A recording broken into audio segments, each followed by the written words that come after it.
ఎఫెసీ పత్రిక 3వ అధ్యాయం మొదటి 11 వచనాలు నిన్న చదువుకున్నాం కదా.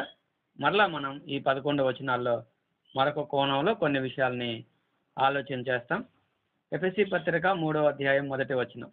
ఈ హేతువు చేత అన్యజనులైన మీ నిమిత్తము క్రీస్తు యేసు యొక్క ఖైదీనైన పౌలను నేను ప్రార్థించుచున్నాను. మీ కొరకు నాకు అనుగ్రహింపబడిన దేవుని కృప విషయమై నా ఏర్పాటును గూర్చి మీరు విని ఉన్నారు. చిన్న మాట ప్రార్థన చేసుకున్నాం. దయగల మా తండ్రి, పరిశుద్ధ దేవ, మరొకసారి మీ మాటలు వినే భాగ్యాన్ని మాకు ఇచ్చారు. చదువుకున్న లేఖన భాగంలో నుంచి వివరంగా అర్థసహితంగా మీరే మాతో మాట్లాడమని యేసుక్రీస్తు ప్రభు వారి శ్రేష్టమైన నామంలో ప్రార్థించుచున్నాము తండ్రి, ఆమేన్. మంచిది. మహిమగల దేవునికి మొదటిగా కృతజ్ఞతాస్తుతులు చెల్లిస్తూ ఆయా స్థలాల్లో ఉండి కాన్ఫరెన్స్ ద్వారా దేవుని వాక్యాన్ని వింటున్న మీ అందరికీ నా హృదయపూర్వకమైన వందనాలు తెలియజేస్తున్నాను. ఇలాగన ప్రతిరోజున క్రమంగా దేవుని వాక్యాన్ని ధ్యానం చేసుకోవడానికి దేవుడు మనకు అనుగ్రహించిన ఈ సమయాన్ని బట్టి మనం ప్రభువుని ఎంతైనా స్తుతించబద్దులమై ఉన్నాం. మంచిది. మనం నిన్నటి దినాన ఇదే 3వ అధ్యాయం మొదటి 11 వచనాల్లో సంఘాన్ని గురించి ఒక 6 విషయాలు మనం చూసాం. సంఘమును గూర్చిన మర్మం, ద మిస్టరీ ఆఫ్ చర్చ్. అలాగే సంఘం అంటే ఏంటి, వాట్ ఈజ్ చర్చ్. అలాగే సంఘంలో సభ్యత్వం, ద మెంబర్షిప్ ఆఫ్ చర్చ్. అలాగే సంఘము పని లేదా పరిచర్య, ద వర్క్ ఆఫ్ చర్చ్. అలాగే సంఘము యొక్క గురుతులు, ద సైన్స్ ఆఫ్ చర్చ్. అలాగే సంఘము యొక్క శక్తి, ద పవర్ ఆఫ్ చర్చ్. ఈ విషయాలని మనం ఆలోచన చేశాం. ఈరోజు మరికొన్ని విషయాలని మనం ఆలోచన చేయబోతున్నాం. ఇదే మొదటి 11 వచనాలని ఆధారం చేసుకొని ఈరోజు మనం రెండు విషయాలని ఆలోచన చేస్తాం. మొదటి మాట, దేవుడు పౌలుకి ఏమిచ్చాడు. దేవుడు అపోస్తలుడైన పౌలుకి ఏమిచ్చాడు. రెండవది, దేవుడిచ్చిన వాటిని బట్టి లేదా వాటితో పౌలు ఏం చేశాడు. రెండే మాటలు. దేవుడు పౌలుకి ఏమిచ్చాడు, పౌలు దేవుని కోసం ఏం చేశాడు. చూడండి, 3వ అధ్యాయం 2వ వచనాన్ని మనం చూస్తే, నాకు అనుగ్రహింపబడిన దేవుని కృప అన్నాడు. అలాగైతే మొట్టమొదటిగా అపోస్తలుడైన పౌలుకి దేవుడు కృపనిచ్చాడు. మాత్రమే కాదు, ప్రత్యేకమైన కృపనిచ్చాడు. ప్రత్యేకమైన కృపనిచ్చాడు. ఎందుకంటే పౌలు చేసినటువంటి సేవ, పౌలు రాసినన్ని పత్రికలు, పౌలు తిరిగినంత నిడివి అంటే లెంత్, అలాగే ఇంకా ఆయన తలపెట్టిన కార్యాలు, ఆయన దేవుని కొరకు సాధించిన విజయాలు ఒకటేంటి, ఇలా చెప్పుకుంటూ వెళ్తే చాలా ఉన్నాయి. ఇవన్నీ ఆయన మాత్రమే చేయగలిగాడు. క్రొత్త నిబంధనలో మిగిలిన ఎవరు చేయలేనన్ని పనులు ఆయన చేశాడు. కారణం ఏంటి? పౌలు గొప్పవాడని లేకపోతే ఇంకొకటి అని మనం ఇక్కడ కాదు, కానీ పౌలు యొక్క ఈ కార్య సఫలీకృతంలో దేవుని కృప ఉంది అనేది మనం చూడాలి. కాబట్టి దేవుడు ఒక ప్రత్యేకమైన కృపని పౌలుకి ఇచ్చాడు. చూడండి, గలతీ పత్రిక 2వ అధ్యాయం 17 నుంచి 19 వచనాలు చదువుకున్నాం. గలతీ పత్రిక 2వ అధ్యాయం 7 నుంచి 9 వచనాలు. గలతీ 2:7. అయితే సున్నతి పొందిన వారికి బోధించుటకై సువార్త పేతురుకు ఎలాగూ అప్పగింపబడినో అలాగు సున్నతి పొందని వారికి బోధించుటకై నాకు అప్పగింపబడినని వారు చూచినప్పుడు, అనగా సున్నతి పొందిన వారికి అపోస్తలుడవుటకు పేతురునకు సామర్థ్యము కలుగజేసిన వాడే అన్యజనులకు అపోస్తలుడనవుటకు నాకు సామర్థ్యము కలుగజేసినని వారు గ్రహించినప్పుడు స్తంభములుగా ఎంచబడిన యాకోబు, కేఫా, యోహాను అనువారు నాకు అనుగ్రహింపబడిన కృపను కనుగొని మేము అన్యజనులకును తాము సున్నతి పొందిన వారికిని అపోస్తులుగా ఉండవలనని చెప్పి తమతో పాలివారమనుటకు సూచనగా నాకును బర్నబాకును కుడి చేతిని ఇచ్చిరి. ప్రియులారా, అపోస్తలుడైన పౌలు రక్షించబడి సంఘములో చేర్చబడి అపోస్తలులతో శిష్యులతో సహవాసాన్ని ఆయన కలిగి ఉంటూ ఉండగా ఈ 12 మంది అపోస్తలులు ఎవరైతే ఉన్నారో వారు అపోస్తలుడైన పౌలుకి ఇవ్వబడిన ప్రత్యేకమైన కృపను వారు కనుగొన్నారు. ఈ రోజున సంఘాలలో కూడా దేవుడు కొంతమందికి ఒక ప్రత్యేకమైన కృపని, ఒక ప్రత్యేకమైన పిలుపుని, ఒక ప్రత్యేకమైన సామర్థ్యాన్ని ఇస్తాడు. ఎందుకంటే వారి పట్ల దేవునికి ఒక ఉద్దేశం ఉంది, వారి ద్వారా దేవుడు తన కార్యాలు జరిగించుకోవాలని. కాబట్టి సంఘములో బాధ్యత కలిగిన వారు, సేవకులు, పెద్దలు ఎవరైతే సంఘ కాపర్లుగా ఉన్నారో వారు ఎవరికి దేవుడు తన కృపనిచ్చాడో, ఎవరికి దేవుడు తన సామర్థ్యాన్ని ఇచ్చాడో దాన్ని గమనించడం చాలా ప్రాముఖ్యమైంది. సున్నతి పొందిన వారికి అంటే యూదులకు అపోస్తులుగా ఉండటానికి వాళ్ళు మిగతా వాళ్ళందరికీ దేవుడు కృపనిచ్చాడు. సున్నతి పొందని వారికి అపోస్తులుడైన పౌలుకి ఆయన అవకాశం ఇచ్చినట్లుగా మనం చూస్తూ ఉన్నాం. అయితే ఇక్కడ చాలా స్పష్టంగా ఆయన చెప్తుంది ఏంటయ్యా అంటే, నాకు అనుగ్రహింపబడిన కృపను వాళ్ళు కనుగొన్నారు. నాకు అనుగ్రహింపబడిన కృపను వారు కనుగొని వారేమో సున్నతి పొందిన వారికి, మేమేమో అన్యజనులకు, అంటే తనతో పాటు బర్నబాను కూడా కలుపుకున్నాడు. వీళ్ళిద్దరు కలిసి అన్యజనుల మధ్యలో పరిచర్య చేశారు. సో గుర్తుగా ఉండటానికి ఏం చేశారంటే, స్తంభములుగా ఉన్నటువంటి యాకోబు, కేఫా, యోహాను అనేవాళ్ళు వారికి తమ కుడి చేతినిచ్చారు అని చెప్తున్నాడు. మా పనిది, మా పిలుపుది, దేవుడు మాకు ఇచ్చినటువంటి కృప ఇది. మీ పిలుపు అది, దేవుడు మీ పట్ల ఆయనకున్న ఉద్దేశం అది, ఆయన మీకు ఇచ్చిన కృప దానికోసం. కాబట్టి మీరు అన్యజనుల మధ్యలోకి వెళ్ళండి, మేము యూదుల మధ్యలో ఉండి సువార్త చేస్తాము అన్నారు. ఒకవేళ పౌలు కూడా వారితోనే ఉండుంటే ప్రియులారా, నేటి దినాలలో ఎలాగైతే సంఘాలలో గలిబిలి ఉందో, ఎలాగైతే ఇబ్బందికరమైన పరిస్థితులు ఉన్నాయో ఆది సంఘములో కూడా ఉండేవి. ఎందుకు? పౌలు యొక్క పిలుపు వేరు, పౌలుకి దేవుడిచ్చినటువంటి దర్శనం వేరు, పౌలు పట్ల దేవునికున్న ఏర్పాటు వేరు. కాబట్టి పౌలు వాళ్ళు కలిసి ఉన్నట్లయితే అన్యుల దగ్గరికి వెళ్దామని పౌలు అంటాడు, లేదు లేదు యూదులకు మాత్రమే చెప్పాలని వీళ్ళు అంటారు. అక్కడ కొంచెం గ్యాప్ వచ్చి ఉండేది వాళ్ళకి. అందుకనే ఎవరెక్కడ ఉండాలో, ఎవరేం పని చేయాలో అది దేవుని యొక్క ఏర్పాటు. అయితే ఇక్కడ పౌలుకి దేవుడు ఏమిచ్చాడయ్యా అంటే ప్రత్యేకమైన కృపనిచ్చాడు అని ఎఫెసీ పత్రిక ద్వారా మనం చూస్తున్నాం. ఇక్కడ గలతీ పత్రికలో కూడా నాకు అనుగ్రహింపబడిన కృపను వారు కనుగొన్నారు అని చెప్తున్నారు. అన్యజనులకు అపోస్తలుడుగా ఉండటానికి దేవుడు అతనికి కృపనిచ్చాడు. అతనికి దేవుడు ఇచ్చినటువంటి కృపలో ఉద్దేశం ఏంటయ్యా అంటే ఆయనకు ఒక ప్రత్యేకమైన ప్రణాళిక ఉంది. కాబట్టి పౌలుకే కాదు, ఆయన రక్షించబడిన మనందరికీ తన కృపనిస్తాడు.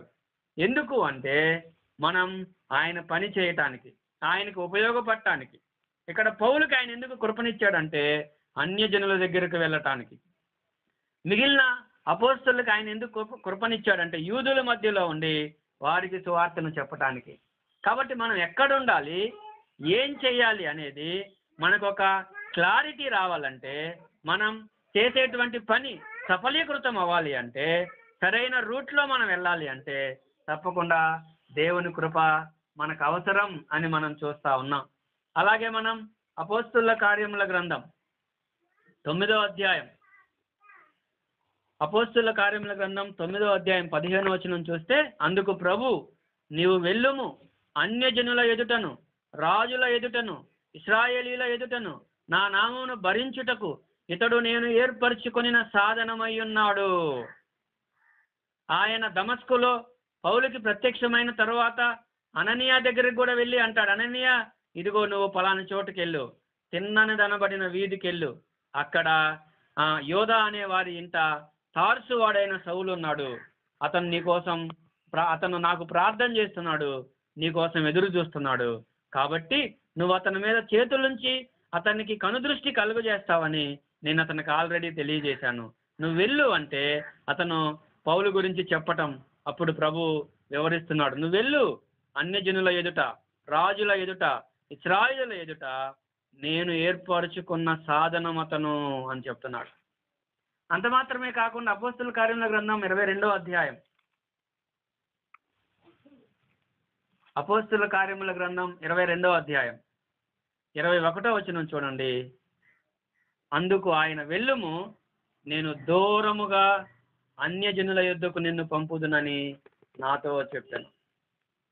చూసారా, దేవుడు తనకి కృపనిచ్చాడు. ఎందుకయ్యా అంటే దూరంగా అన్యజనుల యుద్ధకి అనేక స్థలాలకు వెళ్ళి ఆయన సువార్త చెప్పాలి. అది దేవుడు అతనికి ఇచ్చినటువంటి పిలుపు, అతనికి ఇచ్చినటువంటి కృప అది. కాబట్టి దేవుడు పౌలుకి ఏమిచ్చాడయ్యా అంటే తన కృపనిచ్చాడు. ఎందుకు? తన పని చేయటానికి. కాబట్టి పౌలుకే కాదు, మనకు కూడా ఆయన తన కృపనిస్తాడు. రెండవది చూడండి, రెండవది పౌలుకి ఏమిచ్చాడు ఆయన అంటే ఎఫెసీ పత్రిక 3వ అధ్యాయం 3వ వచనంలో, ఎట్లనగా క్రీస్తు మర్మము దేవ దర్శనము వలన నాకు తెలియపరచబడినది. రెండవది, దేవుడు అతనికి దర్శనాన్ని ఇచ్చాడు. మనం అర్థం చేసుకోవడానికి నేను ఇలా చెప్పాలనుకుంటున్నాను, ప్రత్యక్షతనిచ్చాడు. దేవుడు తన ప్రత్యక్షతనిచ్చాడు. మనం గతంలో చెప్పుకున్నట్లుగానే దేవుడు తన ప్రత్యక్షతను ఇవ్వకుండా దేవుని గురించి కానీ, ఆయన కార్యాల గురించి కానీ, ఆయన సంఘాన్ని గురించి కానీ అర్థం చేసుకోవటం మన వల్ల కాదు. కాబట్టి పౌలుకి దేవుడు ఏమిచ్చాడయ్యా అంటే కృపనిచ్చాడు. మాత్రమే కాదు, తన ప్రత్యక్షతనిచ్చాడు. దేవ దర్శనము వలన క్రీస్తు మర్మము నాకు తెలియపరచబడింది అని చెప్తున్నాడు. దేవుడే పౌలుకి ప్రత్యక్షమై దర్శించి, దేవుడే అతనికి తన ప్రత్యక్షతల ద్వారా ఈ మర్మాన్ని తెలియజేసినట్లుగా తన మాటల్లోనే మనం చూస్తా ఉన్నాం. మత్తయి సువార్త 13:11లో మనం చూస్తే, ఈ సంగతులు మీకు మాత్రమే బయలుపరచబడుతున్నాయి, వారు గ్రహించుకున్నట్లుగా ఈ విషయాలు అంటే ముఖ్యంగా పరలోక రాజ్య విషయాలు వారికి బయలుపరచబడలేదు అంటాడు. పిల్లలు, ఇక్కడ మనం చూస్తా ఉన్నప్పుడు ప్రారంభం నుంచి దేవుడు కొన్నిటిని బయలుపరుస్తూ ఉన్నాడు, కొన్నిటిని మరుగుపరిచాడు, నిగూఢంగా ఉంచాడు. తగిన సమయంలో ఆయన దాన్ని కూడా ప్రత్యక్షపరుస్తూ ఉన్నాడు, బయలుపరుస్తూ ఉన్నాడు. అయితే ఒక్కొక్కరి ద్వారా ఆయన ప్రత్యక్షతనిస్తా ఉన్నాడు. ఈ మర్మాన్ని గురించిన ప్రత్యక్షత పౌలు గారికి ఇచ్చాడు. పౌలు ద్వారా ఆ మర్మాన్ని లోకానికి, ప్రపంచానికి ఆయన తెలియజేయాలని ఇష్టపడ్డాడు. అది ఆయన ఏర్పాటు.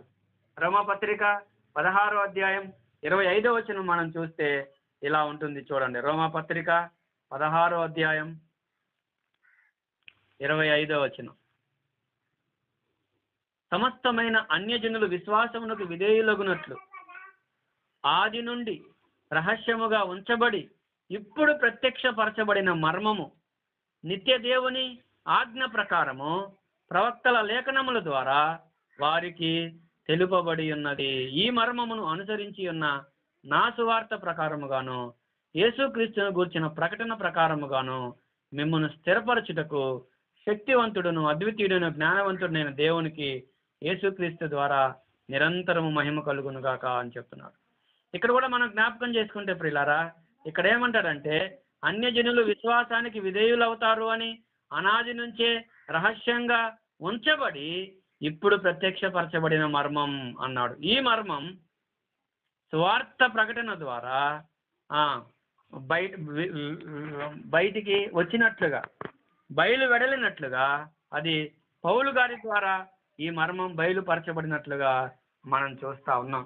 అలాగైతే ఇంకా మనం గలతీ పత్రికలో కూడా చూస్తే ఇలా ఉంటుంది. గలతీ పత్రిక 1వ అధ్యాయం 12వ వచనం, గలతీ 1:12, మనుష్యుల వలన దానిని నేను పొందలేదు, నాకెవడును దానిని బోధించలేదు, కానీ యేసుక్రీస్తు బయలుపరచుట వలననే అది నాకు లభించినది.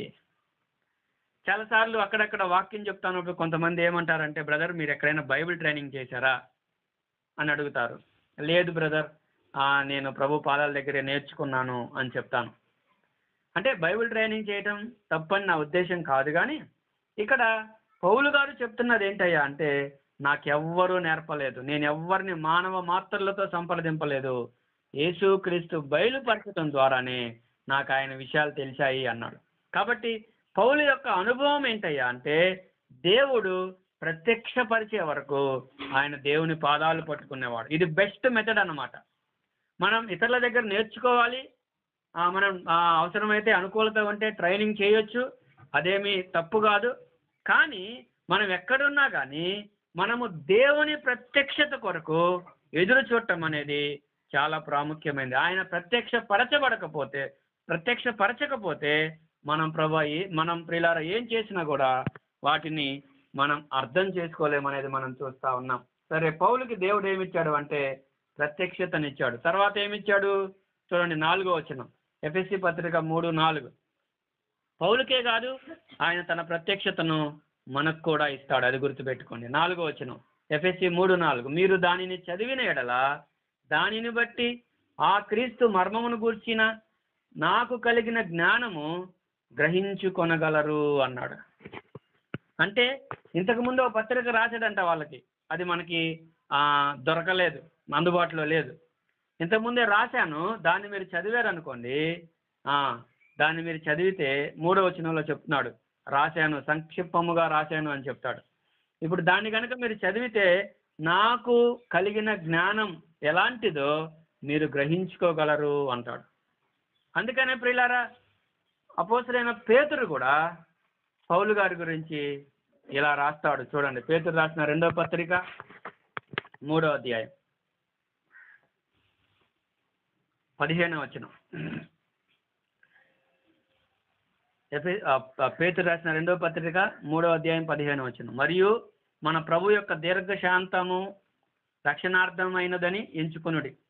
అలాగూ మన ప్రియ సహోదరుడైన పౌలు కూడా తనకు అనుగ్రహింపబడిన జ్ఞానము చొప్పున మీకు రాసి ఉన్నాడు. చూసారా, దేవుడు ఆయనకి జ్ఞానాన్ని ఇచ్చాడు అని పేతురు కూడా చెప్తున్నాడు. మనము గనక పౌలు గారి యొక్క వ్రాతలు, పౌలు గారి యొక్క ప్రసంగాలు మనం చూస్తే హేతుబద్ధంగా, అంటే ఏదో జనరల్గా దేవుడు మాకు చెప్పాడు, మమ్మల్ని పిలిచాడు, మేము వెళ్తున్నాం అన్నట్టు మాత్రమే కాకుండా, ఎవరైనా ప్రశ్నించినా, ఎవరైనా హేతు అడిగినా దానికి సమాధానం చెప్పగలిగేటట్లుగా ఆయన రాతలు ఉంటాయి ప్రియులారా. మీరు కనుక రోమాపత్రిక చదివి చూస్తే ప్రపంచ మేధావులందరికీ ఆ పత్రిక ఒక ఛాలెంజ్ అన్నమాట. దేవుని గురించి, పాపాన్ని గురించి, పాప పరిహారాన్ని గురించి అనేకమైనటువంటి విషయాలని అందులో మనం చూడగలం. అయితే ఆయన రచనా శైలి ఎలా ఉంటుంది అంటే దేవుని జ్ఞానాన్ని ఆధారం చేసుకొని ఉంటుంది. దేవుడు అతనికి జ్ఞానాన్ని ఇచ్చాడు, అతనికైనా మనకు కూడా ఇస్తాడు. చూడండి, కొరింథీయులకు రాసిన మొదటి పత్రిక 2వ అధ్యాయం 6వ వచనాన్ని చదువుతున్నాను. కొరింథీయులకు రాసిన మొదటి పత్రిక 2:6. పరిపూర్ణులైన వారి మధ్య జ్ఞానమును బోధించుచున్నాము, అది ఈ లోక జ్ఞానము కాదు, నిరర్ధకులైపోవచ్చున్న ఈ లోకాధికారుల జ్ఞానము కాదు కానీ దేవుని జ్ఞానం అన్నాడు. అలాగైతే పరిపూర్ణులైన వారి మధ్య జ్ఞానాన్ని బోధించుచున్నాము అన్నాడు. అంటే మామూలుగా ఉన్న వాళ్ళ దగ్గర సువార్త చెప్తాడు, ఎవరైతే ఆత్మీయంగా బలంగా పరిపూర్ణతలోనికి వస్తున్నారనిపిస్తుందో వాళ్ళకి జ్ఞానాన్ని గురించి చెప్తాడు, ఎక్కువ లోతైన మర్మాలని తెలియజేస్తాడు. ఆ తర్వాత అదే పత్రికలో 1వ అధ్యాయం 31వ వచనంలో ఇలా ఉంటుంది, అతిశయించువాడు ప్రభువునందే అతిశయింపవలనని రాయబడినది నెరవేరినట్లు దేవుని మూలముగా ఆయన, అంటే ప్రభువైన యేసుక్రీస్తు, మనకు జ్ఞానమును, నీతియు, పరిశుద్ధతయు, విమోచనము నాయను అంటాడు. అలాగైతే పౌలుకి ఇవ్వబడినటువంటి జ్ఞానాన్ని మనం చూస్తా ఉన్నప్పుడు అది చాలా అమోఘంగా ఉంటుంది. ఆ జ్ఞానము క్రీస్తే అంటాడు ఇక్కడ, ఆ జ్ఞానము క్రీస్తే అంటాడు. అలాగే మనం యాకోబు పత్రిక 3వ అధ్యాయంలో చూస్తే ఇంకొంచెం వివరంగా ఈ జ్ఞానాన్ని గురించి యాకోబు రాశాడు. చూడండి, యాకోబు పత్రిక 3వ అధ్యాయం 13వ వచనం. యాకోబు 3:13. మీలో జ్ఞాన వివేకములు గలవాడెవడు ప్రశ్నిస్తున్నాడు అనమాట. చాలామంది ఈ లోకంలో మేము జ్ఞానులు అని చెప్పుకుంటున్నారు కదా. ప్రశ్నిస్తున్నాడు ఇక్కడ, మీలో జ్ఞాన వివేకములు గలవాడెవడు? వాడు జ్ఞానముతో కూడిన సాత్వికము గలవాడి తన యోగ్య ప్రవర్తన వలన తన క్రియలను కనబరచవలెను. నేను జ్ఞానం కలవాడను అని చెప్తే సరిపోదు, కానీ సాత్వికం చూపించాలి, తన యోగ్యమైన ప్రవర్తనను చూపించాలి, తన క్రియలలో తాను ఎంత జ్ఞానము గలవాడో చూపించాలి అంటాడు. 14 వచనం, అయితే మీ హృదయములలో సహింపనలవి కాని మత్సరమును వివాదమును ఉంచుకొనిన వారైతే అతిశయపడొద్దు, సత్యమునకు విరోధముగా అబద్ధం ఆడవద్దు. జ్ఞానులమని చెప్పుకుంటూ కొంతమంది హృదయాల్లో ఏముంది? సహింపనలవి కాని మత్సరం. ఇతరులను చూస్తే తట్టుకోలేరు. వాళ్ళ పేరు కనబడితే ఎంత మత్సరమో ఎంత ద్వేషమో చెప్పలేము. జ్ఞానం కలిగిన వ్యక్తి, జ్ఞానాన్ని అర్జించిన వ్యక్తి, జ్ఞానాన్ని సంపాదించిన వ్యక్తి ఇలానేనా ప్రవర్తించవలసింది అంటున్నాడు ఇక్కడ. సహింపనలవి కాని మత్సరం ఉంది, వివాదం కూడా ఉంది, అతిశయం ఉంది. అయితే 15వ వచనం చూడండి, ఈ జ్ఞానము పైనుండి వచ్చినది కాదు, భూ సంబంధమైనది, ప్రకృతి సంబంధమైనది, దయ్యముల జ్ఞానము వంటిదినై ఉన్నది అన్నాడు. మనలో చాలా మందికి జ్ఞానం ఉంది, ఎవరిని మాట్లాడనివ్వకుండా వారి నోర్లు మూయించేటువంటి జ్ఞానం చాలా మందికి ఉంది. అయితే అది పైనుంచి వచ్చిన జ్ఞానమేనా, లేకపోతే భూ సంబంధమైనది, ప్రకృతి సంబంధమైనది, దయ్యాల జ్ఞానమా? ఆలోచన చేయాలి. 16వ వచనం, ఏలయనగా మత్సరము వివాదము ఎక్కడ ఉండునో అక్కడ అల్లరియు ప్రతి నీచ కార్యమును ఉండును అన్నాడు. భూ సంబంధమైన జ్ఞానం అది దయ్యాల జ్ఞానమని, అక్కడ అల్లరి ఉంటుందని, అక్కడ మత్సరం ఉంటుందని చెప్తున్నాడు. 17వ వచనంలో, అయితే పైనుండి వచ్చు జ్ఞానము మొట్టమొదట పవిత్రమైనది, తరువాత సమాధానకరమైనది, తరువాత మృదువైనది, సులభముగా లోబడునది, కనికరముతో మంచి ఫలములతో నిండుకొనినది, పక్షపాతమైనను వేషధారణ అయినను లేనిదినై ఉన్నది. నీతి ఫలము సమాధానము చేయు వారికి సమాధానము విత్తబడును అన్నాడు. సరే, ఇక్కడ మనం చూస్తా ఉన్నప్పుడు పైనుంచి వచ్చే జ్ఞానం ఎలాంటిదో చెప్తున్నాడు. అది ఒక సందేశంగా మనం చూడవచ్చు. ఊరికే మనం జ్ఞాపకం చేసుకున్నాం. పైనుంచి వచ్చే జ్ఞానం పవిత్రమైనది, పైనుంచి వచ్చే జ్ఞానం సమాధానకరమైనది, మృదువైనది, సులభంగా లోబడేది, కనికరాన్ని చూపించేది, మంచి ఫలాలతో నిండుకొన్నది, పక్షపాతం వేషధారణ లేనిది. కాబట్టి పౌలు పొందిన జ్ఞానం ఇలాంటిది. ఇవేవి ఆయన జ్ఞానంలో కనబడవు. అందుకనే పౌలుకి దేవుడు తన జ్ఞానాన్ని ఇచ్చాడు. ఈ జ్ఞానం మనకు కూడా ఇస్తాడు, ఆయన మనకు కూడా ఇస్తాడు. అందుకని యాకోబు రాస్తూ, మీలో జ్ఞానం ఎవరికైనా కొదువుగా ఉంటే ఆయన అడగండి, ఆయన ఇస్తాడు అన్నాడు. జ్ఞాని అయిన సొలొమోను, ఆయన మొట్టమొదటిగా రాజు అయినప్పుడు ఆయన చేసిన ప్రార్థన మనం ఎరుగుతాము. దేవా, ఈ గొప్ప జనాంగాన్ని పరిపాలించడానికి నాకు జ్ఞానం కావాలి, నా జ్ఞానం సరిపోదు. దేవుడు దైవ జ్ఞానాన్ని, అద్భుతమైన అమోఘమైన జ్ఞానాన్ని ఆయన సొలొమోనుకి ఇచ్చాడు. పాత నిబంధనలో సాటి లేని జ్ఞానం ఎవరికైనా ఉందంటే సొలొమోనుకు ఉంది. కొత్త నిబంధనలో పౌలుకుంది. ప్రభువు గురించి మనం మాట్లాడుకోవట్లేదు, మనుషుల గురించి మాట్లాడుకుంటున్నాం. ప్రభువును మించిన జ్ఞానం ఎవరికీ లేదు. కాబట్టి మానవులలో మనం చూస్తూ ఉన్నప్పుడు పాత నిబంధనలో గొప్ప జ్ఞానాన్ని దేవుడు సొలొమోనుకి ఇచ్చాడు. ఆయనతో వాగ్దానం చేశాడు, నీకు ముందు కానీ నీ తర్వాత కానీ ఎవరు ఉండరని. అది ఓల్డ్ టెస్టిమెంట్ వరకే సరిపోతుంది. నూతన నిబంధనలోకి వచ్చేసరికి చెప్పాలంటే ఇంకా సొలొమోను కంటే మించిన జ్ఞానాన్ని పౌలు గారికి ఇచ్చాడు ప్రభు. అద్భుతమైన రీతిలో ఆయన దేవుని కొరకు వాడబడ్డాడు. ఆయనకిచ్చిన కృప జ్ఞానం ఎలాంటిది అంటే, ఆయన యూదుల దగ్గర ఎలా మాట్లాడాలో అలా మాట్లాడతాడు, అన్యుల దగ్గర ఎలా మాట్లాడాలో అలా మాట్లాడతాడు, అందరికీ అందరి వాడిలాగా ఉంటాడు. కానీ అందరిలో కలిసిపోకుండా అతను మాత్రం ప్రత్యేకంగా ఉంటాడు, ప్రభువును చూపిస్తాడు, ప్రభు కొరకు రోషం కలిగి జీవించినవాడు. కాబట్టి ఇలాంటి జ్ఞానం మనకు అవసరమైంది, దేవుడు పౌలు గారికి ఇచ్చాడు. ఆ తర్వాత చూడండి, ఇంకేమిచ్చాడు పౌలు గారికి దేవుడు? 7వ వచనం, ఎఫెసీ పత్రిక 3వ అధ్యాయం 7వ వచనం. దేవుడు కార్యకార్యగు తన శక్తిని బట్టి నాకు అనుగ్రహించిన అన్నాడు. అలాగైతే దేవుడు పౌలుకి ఏమిచ్చాడు అంటే తన శక్తిని ఇచ్చాడు, పవర్ ఇచ్చాడు. దేవుడు తన శక్తి చేత పౌలుని నింపకపోతే అంత సుదీర్ఘమైన ప్రయాణాలు ఆయన చేసేవాడు కాదు. ఎన్ని ఆటంకాలు, ఎన్ని బెదిరింపులు, ఎన్ని శ్రమలు ప్రియులారా, నిజంగా పౌలు గారు కాబట్టి తట్టుకున్నాడు. దేవుడు పౌలుకి శక్తినిచ్చాడు.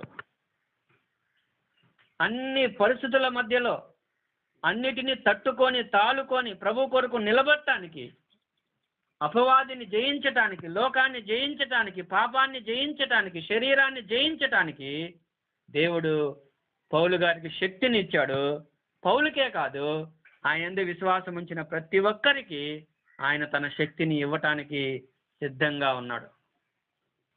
అయితే ప్రియులారా, ఇక్కడ మనం ఆలోచన చేస్తూ ఉండగా పౌలు మాటల్లోనే ఆయనకు అనుగ్రహింపబడిన శక్తి ఎలాంటిది, ఆ శక్తి ద్వారా ఆయన ఏం చేశాడో 2 మాటలు చూద్దాం.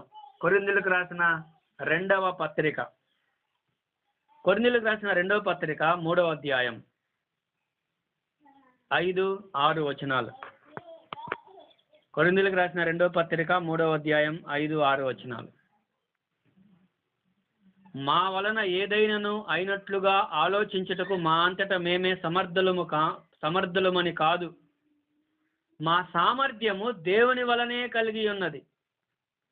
ఆయనే మమ్మను క్రొత్త నిబంధనకు అనగా అక్షరమునకు కాదు గాని ఆత్మకే పరిచారకులమౌటకు మాకు సామర్థ్యము కలిగించి ఉన్నాడు. అక్షరము చంపును గాని ఆత్మ జీవింపచేయును అన్నాడు. అలాగైతే పిల్లలు ఇక్కడ మనం చూస్తా ఉన్నప్పుడు పౌలు గారు ఇక్కడ చెప్తున్నది ఏంటయ్యా అంటే, అయ్యా నువ్వు ఎలా ఇన్ని కార్యాలు దేవుని కొరకు చేయగలిగావు, ఇన్ని సంఘాలు ఎలా కట్టగలిగావు, ఇన్ని ఖండాలు ఎలా తిరగగలిగావు, ఇంతమంది సేవకులను ఎలా తయారు చేయగలిగావు, ఇన్ని పత్రికలు ఎలా రాయగలిగావు అంటే ఆయన చెప్తున్నాడు, మా వల్ల లేదు అయినట్లు మేము ఎప్పుడు ఆలోచించుకోవట్లేదు, మా అంతటి మేము సామర్థ్యులం కాదు, మా సామర్థ్యం దేవుని వల్లనే కలిగింది. దేవుడే మమ్మల్ని బలపరిచాడు, దేవుడే మమ్మల్ని వాడుకున్నాడు, మాకు ఆ సామర్థ్యం కలిగించాడు కాబట్టి మేము అక్షరానికి కాదు కానీ ఆత్మకు పరిచారకులమయ్యాము అన్నాడు. అక్షరము చంపును, ఆత్మ జీవింపచేయును అన్నాడు. అలాగైతే ప్రియులారా, ఇక్కడ మనం చూస్తూ ఉన్నప్పుడు లేఖనాన్ని మనం అక్షరార్థంగా కనుక తీసుకుంటే ఖచ్చితంగా లాభం కంటే నష్టమే ఎక్కువ ఉంటుంది. లేఖనాన్ని మనం ఎప్పుడు కూడా అక్షరార్థంగా తీసుకోకూడదు, దాన్ని ఆత్మీయార్థంగా తీసుకోవాలి. ఒకవేళ అక్షరార్థంగా తీసుకుంటే అక్షరం చంపుతుంది. ఈ రోజున చాలామంది కేవలం అక్షరాన్నే తీసుకొని అందులో ఉన్న ఆత్మీయతను వదిలేసి ఎంతో మందిని అక్షరంతో అంటే వాక్యంతో చంపే వాళ్ళు చాలామంది ఉన్నారు. ఇక్కడ పౌలు గారు చెప్తున్నది ధర్మశాస్త్రాన్ని గురించి ముఖ్యంగా.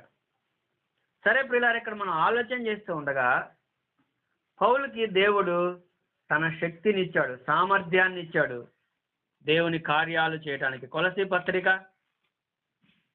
1వ అధ్యాయం 29వ వచనం.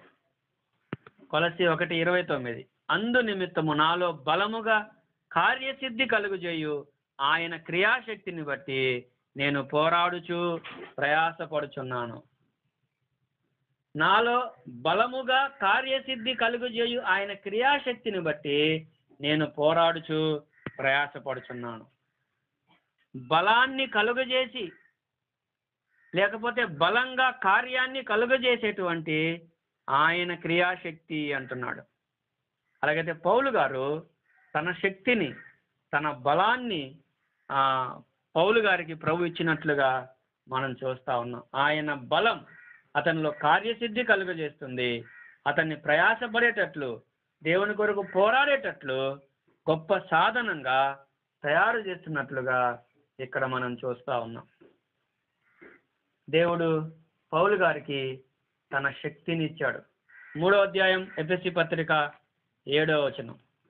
ఎఫెసీ పత్రిక 3వ అధ్యాయం 7వ వచనం.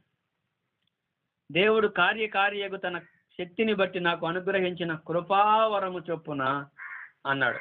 అంటే శక్తిని మాత్రమే కాదు కానీ దేవుడు పౌలుకి కృపావరాలనిచ్చాడు. ఇలా చెప్పుకుందాం మనకి అర్థమవటానికి. వరాలు ఆయనయే కదా, తన వరాలను ఇచ్చాడు. కృపచేతనే ఇచ్చాడు, తన వరాలను ఇచ్చాడు. దేవుడు పౌలు గారికి అనేకమైన వరాలు ఇచ్చాడు.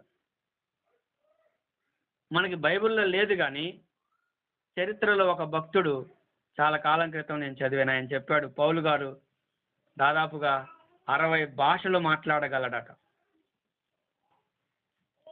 సో దేవుడు తనకి కొన్ని ప్రత్యేకమైన వరాలనిచ్చి కేవలం తన మహిమ కోసం, సంఘక్షేమం కోసం, ఆత్మల రక్షణ కోసం వాడుకున్నాడు. కాబట్టి దేవుడు పౌలుకే కాదు మనకు కూడా వరాలు ఇస్తాడు. కొరింథీయులకు రాసిన మొదటి పత్రిక 12వ అధ్యాయాన్ని మీరు చదివి చూడండి. ఆయన కృపావరాల గురించి అక్కడ వివరిస్తాడు. రోమా పత్రికలో వివరిస్తాడు. రక్షించబడిన ప్రతి వ్యక్తికి ఆయన కొన్ని వరాలు ఇస్తాడు. అవి సామర్థ్యాన్ని బట్టి, జ్ఞానాన్ని బట్టి, భక్తిని బట్టి రావు. బాగా గుర్తుపెట్టుకోవాలి. చాలామంది నేను బాగా ప్రార్థన చేస్తే నాకేదో దేవుడు వరాలు ఇస్తాడు అనే ఒక రాంగ్ మోటివ్లో ఉన్నారు. మనం ప్రార్థన చేసి అడగటం కాదు, దేవుడు తన కృపచేత ఇస్తాడు. ఇచ్చిన వాటిని ప్రార్థనా పూర్వకంగా దేవుని కోసం మనం వాడాలి. అంతేగాని నాకు ఆ వరం కావాలి, నాకు ఈ వారం కావాలి అని మనం అడిగినంత మాత్రాన ఆయన ఇవ్వడండి. ఆయన ఇష్టం, ఆయన చిత్తం చొప్పున ఆయన ఎవరికి ఏమి ఇవ్వాలో అది ఇస్తాడు, ఎవరిని ఎలా వాడుకోవాలో అలా వాడుకుంటాడు. కాబట్టి ప్రతి ఒక్కరికి ఆయన కృపావరాలను ఇస్తాడు. ఈ కాన్ఫరెన్స్లో ఉన్న మీకు దేవుడు కనీసం ఒక్కటైనా ఇస్తాడు. అందరికీ అన్నీ ఇవ్వడు. ఒక్కొక్కరికి 1, 2, 3, 4 ఎన్నైనా ఇస్తాడు. అది మన యొక్క భక్తి జీవితాన్ని బట్టి, మనం దేవుని కొరకు ఉపయోగపడేటువంటి మన భవిష్యత్తును కూడా ఎరిగి ఆయన ఇస్తాడనమాట. కేవలం మన గతాన్నే కాదు, మన ప్రస్తుతాన్నే కాదు, మన భవిష్యత్తును కూడా ఎరిగి ఆయన ఎవరికి ఏమి ఇవ్వాలో అది ఇస్తాడు. ఒక వ్యక్తికి ₹1,00,00,000 ఇస్తే ఆ వ్యక్తి జాగ్రత్తగా దాచిపెడతాడా లేదా, వాటిని జాగ్రత్తగా ఖర్చు పెడతాడా, దుబారా చేస్తాడా, ఆలోచించిస్తారు ఎవరైనా. కాబట్టి దేవుడు కూడా భవిష్యత్ జ్ఞానాన్ని ఎరిగి తన చిత్తానుసారంగా వరాలను పంచి పెడతాడు. కాబట్టి మీకు ఏ వరం ఉందో నాకు తెలియదు. ఖచ్చితంగా మీకు అర్థం కాకపోతే ప్రార్థన చేయండి, ప్రభువా నాకు ఏం వరం ఇచ్చావు అని. వరం ఇయ్యి అని కాదు, బాగా వినాలి. ఏం వరం ఇచ్చావు, నాకు ఇచ్చిన వరం ఏంటి? రక్షించబడిన ప్రతి వ్యక్తికి ఆయన ఇస్తాడండి. ఏమిచ్చాడో నువ్వు ప్రార్థన చేసి తెలుసుకో. దాన్ని సంఘక్షేమం కోసం, దేవుని మహిమ కోసం, ఆత్మ రక్షణ కోసం మాత్రమే వాడాలి. మనల్ని మనం చూపించుకోవడానికి పాటలు, ప్రసంగాలు కొంతమందిని చూస్తూ ఉన్నప్పుడు కేవలం ప్రియులారా తమ్మును తాము డిసిప్లే చేసుకోవటానికి చాలామంది కనబడతా ఉంటారు. అది మనకి దూరం అగును కాక. ఆయన కృపావరాలు ఇచ్చేది మొట్టమొదటి తన మహిమ కోసం, రెండవది ఆత్మ రక్షణ కోసం, మూడవది సంఘక్షేమం కోసం. వీటి కోసం దేవుని వరాలను దేవుని కోసం మనం వాడాలి. ఆ తర్వాత ప్రియులారా మనం జ్ఞాపకం చేసుకుంటే వీటిని దేవుడు అతనికి ఇచ్చిన దాన్ని బట్టి పౌలు ఏం చేశాడు? పౌలుకి దేవుడు ఏమిచ్చాడు? తన కృపనిచ్చాడు, తన ప్రత్యక్షతనిచ్చాడు, తన జ్ఞానాన్ని ఇచ్చాడు, తన శక్తిని ఇచ్చాడు, తన వరాలని ఇచ్చాడు. పౌలు ఏం చేశాడు? ఎఫెసీ పత్రిక 3:1 ప్రార్థన చేశాడు. మొట్టమొదటిగా ప్రార్థన చేశాడు. ప్రభువా నాకు ఇన్నిటిని ఇచ్చావు, నువ్వు కృపనిచ్చావు, ప్రత్యక్షతనిచ్చావు, జ్ఞానాన్ని ఇచ్చావు, శక్తిని ఇచ్చావు, వరాన్ని ఇచ్చావు. నేను వాటిని ఎలా ఉపయోగించాలి, ఎప్పుడు ఉపయోగించాలి అని దేవుని సన్నిధిలో ప్రార్థన చేశాడు. కాబట్టి దేవుడు ఏమిచ్చాడో మనం చూసాము. ఇచ్చిన దాన్ని బట్టి పౌలు ఏం చేస్తున్నాడు దేవుని కోసం అంటే మొట్టమొదటిగా ప్రార్థన చేస్తున్నాడు. మనం కూడా చేయాల్సింది ఏంటయ్యా అంటే, ఇక మనకేదో తెలిసిపోయిందని, దేవుడు ఏదో ఇచ్చేశాడని మనం దాన్ని ఎలా పడితే అలా వాడటం కాదు, కానీ ప్రార్థన చేయాలి. ప్రభువా ఎప్పుడు వాడాలి, ఎక్కడ వాడాలి, ఎలా వాడాలి, దానికోసం ప్రార్థన చేయాలి. పౌలు చేసింది అదే. ప్రార్థన లేకుండా మన వరాలను మనం వాడినప్పటికీ ఫలితం ఉండదు, ప్రయోజనం ఉండదు. అది మనం జ్ఞాపకం చేసుకోవాలి. రెండవదిగా మనం జ్ఞాపకం చేసుకుంటే ప్రియులారా, ఈయన ఇంకా ఏం చేశాడు అంటే 7వ వచనంలో పరిచర్య చేశాడు. ఆ సువార్తకు నేను పరిచారకుడనైతిని అంటాడు. ఒకటి ప్రార్థన చేశాడు దేవునికి, రెండవది పరిచర్య చేశాడు, సంఘానికి పరిచర్య చేశాడు. దేవుడు తనకిచ్చిన పరిచర్య, ఈ పరిచర్య అనే పదం మూల భాషలో సేవ అని రాసింది. పరిచారకుడు ఏమన్నాడు ఇక్కడ, ఆ సువార్తకు నేను పరిచారకుడునయ్యాను అన్నాడు కదా. మూల భాషలో ఏముంటుందంటే నేను సేవకుడను అంటాడు. ఆ సువార్తకు ఆయన నన్ను సేవకుడిగా చేశాడు అంటాడు. కాబట్టి ఆయన సంఘానికి సేవ చేశాడు, పరిచర్య చేశాడు. కాబట్టి ప్రార్థన చేశాడు, రెండవది పరిచర్య చేశాడు. మనం తర్వాత ఈ మాటలన్నీ చూస్తాం. పరిచర్య ధర్మం దేవుడే నియమించాడు, అది ఎలా జరగాలి, ఎవరెవరు ఏంటి అనేది మనం 4వ అధ్యాయంలో తర్వాత చూస్తాం. ఈ రోజున సంఘంలో పరిచర్య చేసేవాళ్ళు లేరు, ప్రదర్శన చేసేవాళ్ళు ఎక్కువ మంది ఉన్నారు. పరిచర్య అనేది ప్రియులారా ప్రభువును ప్రేమించి చేయాలి, ప్రభువు పట్ల ఏమంటారు గౌరవంతో చేయాలి, ప్రభు మహిమ కొరకు చేయాలి, ప్రభు మనకు చేసిన దానికి కృతజ్ఞతగా చేయాలి. మళ్ళా చెప్పమంటారా? పరిచర్య అనేది మనం ప్రేమతో చేయాలి, పరిచర్య అనేది దేవుని మీద గౌరవంతో చేయాలి, పరిచర్య అనేది దేవుని పట్ల కృతజ్ఞతతో చేయాలి. అది దేవునిది అనేటువంటి ఉద్దేశంతో మనం చేయాలి. అట్లా కాకుండా ప్రియులారా మనం ఏదో మనకి ఇష్టం వచ్చినట్లుగా మనం చేస్తూ ఉంటే కుదరదు. చాలా మంది పరిచర్య చేస్తున్నారు కానీ దృక్పథం వేరు, మోటివ్ వేరు. నేను ఇంత చేశాను, నేను ఇది చేశాను, నేను ఇది అని చూపించుకోవటానికి, మెప్పు కోసం, పేరు కోసం, ప్రతిష్ట కోసం చేసేవాళ్ళు చాలా మంది ఉన్నారు.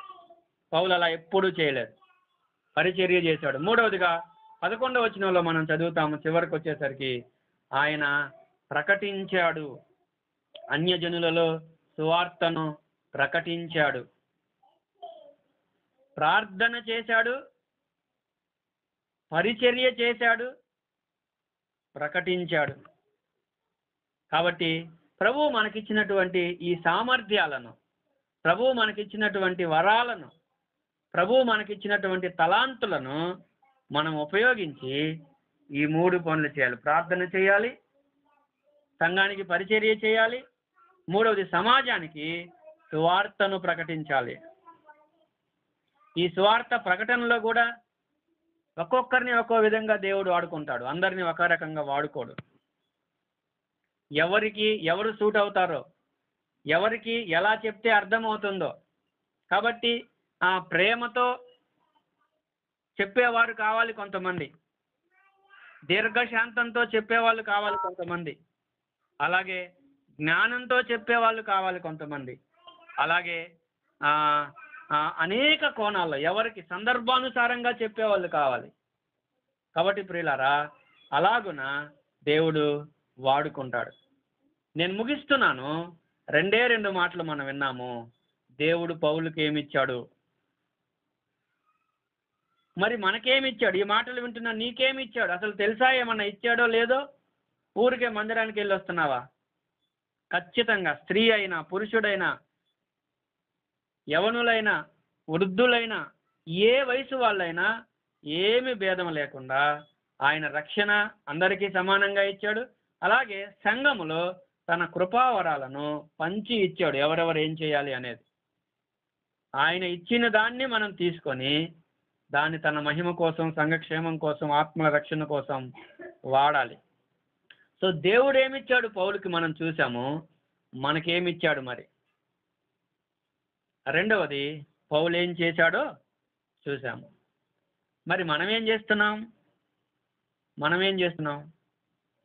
ప్రార్థన పౌలు జీవితంలో ఒక భాగం, పరిచర్య చేయటం పౌలు జీవితంలో ఒక భాగం, సువార్త ప్రకటించటం పౌలు జీవితంలో ఒక భాగం. చూడండి, ఈ 3 చాలా ప్రాముఖ్యమైనవి. విశ్వాస అయినా, సేవకులైనా గుర్తుపెట్టుకోవాల్సింది. అయితే కొంతమంది ప్రార్థన చేస్తూ ఉంటారు, ఇక ఏం పట్టించుకోరు, సంఘం లేదు, సువార్త లేదు. మరికొంతమంది సంఘంలోనే ఉంటూ సంఘం సంఘం సంఘం అంటూ ప్రార్థన ఉండదు, సువార్త ఉండదు. మరికొంతమంది సువార్త సువార్త సువార్త అంటూ ఏ పొద్దు సువార్తే, దేవునితో సంబంధం ఉండదు, సంఘంతో సహవాసం ఉండదు. చాలా బ్యాలెన్స్డ్గా మనము దేవుని యొక్క క్రమంలో ముందుకెళ్ళాలి.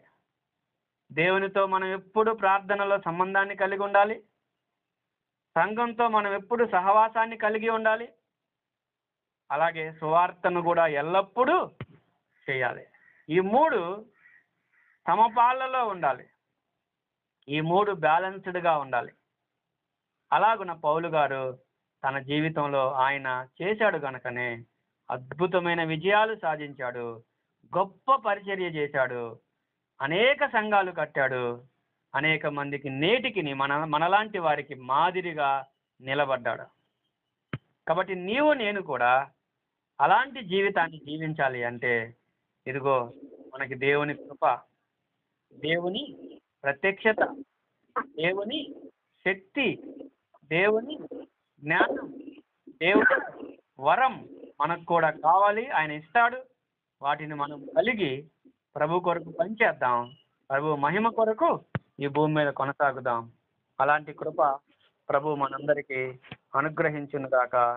ఆమేన్.